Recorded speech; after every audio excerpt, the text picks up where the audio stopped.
want to welcome you to the Ask Jeff YouTube channel. Here's today's question. It says, doesn't the story of Lazarus and the rich man teach that rich people go to hell and poor people to heaven? Where does the Bible say the rich man was lost and Lazarus saved before they died?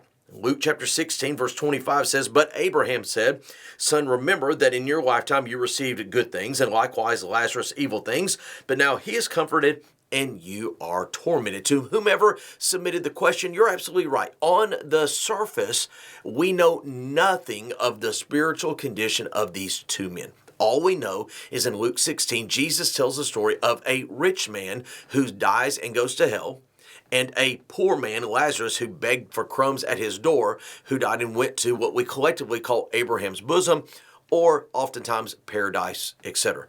And it could be seen that it is, quote, rich in hell, poor in heaven. But to be quite honest with you, I don't think the designation of their wealth really had anything to do with their eternal destination. Allow me to explain.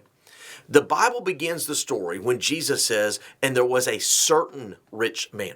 Why is this important? Because there are 32 parables that Jesus speaks in the gospel accounts. Many people believe that this story is a parable. However, if it's a parable, it's the only one where we have the interaction of eternity and the temporal, names of people conversing with each other. It begins with a certain rich man. I think Jesus, being the polite gentleman that he was calling out exactly who this person was. And then when he names Lazarus, they would have known exactly who this individual was as well. Why is that important to the question?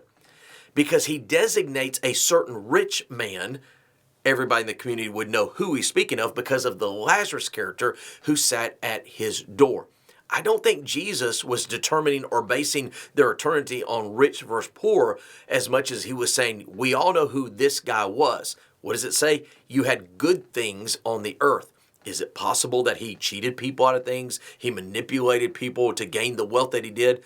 And Lazarus was just a poor soul, not necessarily financially, but spiritually, who would have been known in the community maybe as somewhat of a good guy. Now, all that being said, the Bible's just not specific. It doesn't tell us their, quote, spiritual condition of saved versus lost, but it does address their eternal condition based on the decisions that they made on earth. Great question. If you have one, send it to askjeff.net. Maybe your question will be tomorrow's.